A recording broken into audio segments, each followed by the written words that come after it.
قرآن مجید اللہ کا کلام ہے، اس کی تدوین ہوئی ہے، یہ بھی ایک دیوان کی شکل میں ہے، اس کو بھی جمع کیا گیا ہے، لیکن یہ جمع و تدوین قرآن یہ خود اپنی جگہ پر ایک بہت اہم موضوع ہے جس کے بارے میں بعض معلومات ہمارے ذہنوں میں ہر وقت مستحضر رہنی چاہیے۔ تو تدوین قرآن حکیم کی 3 مراحل میں مکمل ہوئی۔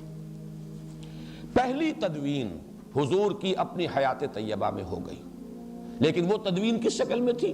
صورتیں معین ہو گئیں، صورتوں کی ترتیب معین ہو گئی، کتابی شکل میں قرآن حضور کی حیات طیبہ تک موجود نہیں تھا۔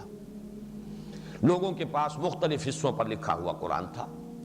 یہ اونٹ کے شانے کی ہڈی اسکیپولا بڑی چوڑی سی ہوتی ہے، عموماً اس پر لکھتے تھے، یا کولے کی ہڈی یہ بھی چوڑی ہوتی ہے، اس کے اوپر لکھتے تھے، یا یہ ہے کہ یہ اس کی چونکہ ربز جو ہے بڑی چوڑی ہوتی ہیں، ان ربز کے اوپر لکھتے تھے۔ بہت شاذ لوگوں کے پاس کاغذ کہاں تھا، کاغذ اس زمانے میں، کپڑا البتہ زیادہ دستیاب تھا، کپڑے پر بھی لکھا جاتا تھا۔ اس طریقے سے پتھروں پر لکھتے تھے، چھوٹے چھوٹے پتھروں پر بھی آیتیں لکھ لیتے تھے۔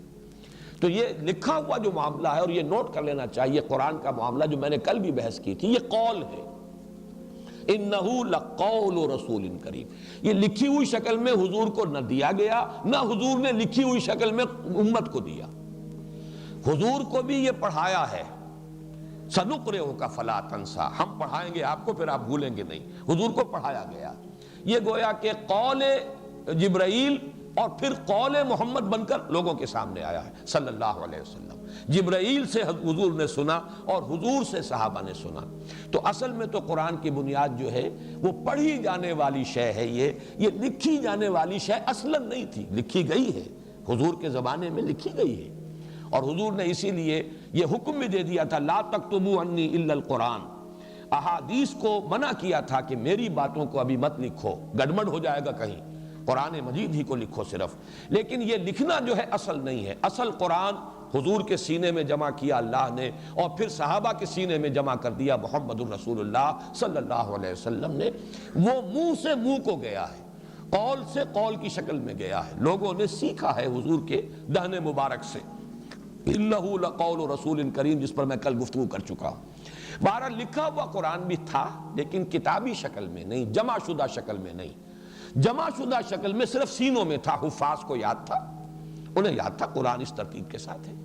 اور اس کے لیے سب سے بڑی دلیل یہ ہے کہ ہمیں روایات ملتی ہیں صحیح کہ ہر رمضان مبارک میں جتنا قرآن اس وقت تک نازل ہو چکا ہوتا تھا، حضور اور حضرت جبرائیل جیسے کہ ہمارے ہاں بھی رمضان مبارک کے آنے سے پہلے دورہ کرتے ہیں حفاظ، حافظ سناتا ہے، دوسرا سنتا ہے، تاکہ یہ کہ تراویح میں سنانے کے لیے تازہ ہو جائے۔ تو رمضان مبارک میں حضور اور حضرت جبرائیل مذاکرہ کرتے تھے، قرآن مجید کا دورہ ہوتا تھا قرآن کا۔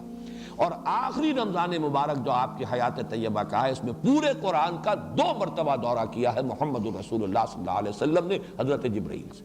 تو ظاہر بات ہے ترتیب تو تھی، تدوین ہو چکی تھی، لیکن وہ کتابی شکل میں نہیں تھی، وہ سینوں کے اندر محفوظ تھی ترتیب۔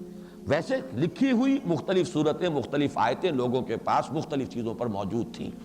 اس معنی میں جہاں تک حافظے میں اور سینے میں مدون ہو جانا ہے قرآن کا، وہ تو نبی اکرم صلی اللہ علیہ وسلم کی حیات طیبہ کے دوران مکمل ہو گیا۔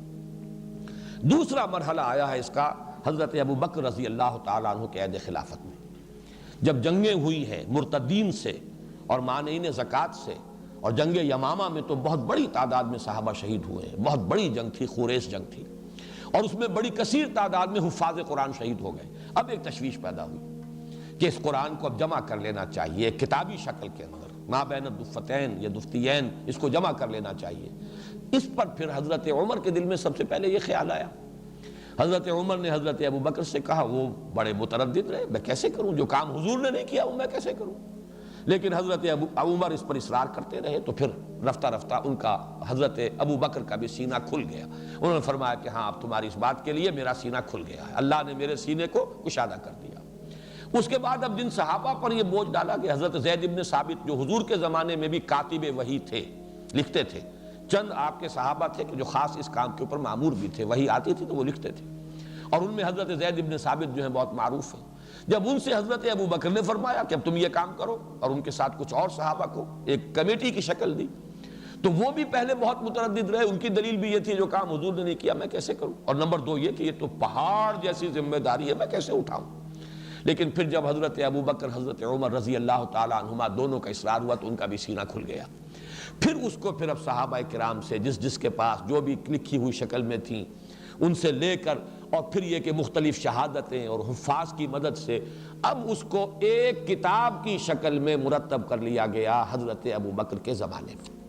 یہ نوٹ کر لیجئے کہ ایک کتاب کی شکل میں بھی قرآن مجید کی تدوین مکمل ہو گئی ہے، گویا کہ تقریباً حضور کے میرا اے چرخا نو لکھا نیوں کت دی دا پکا کڑے نی میرا اے چرخا نو لکھا کوٹھے چڑھ کے کتن لگی دا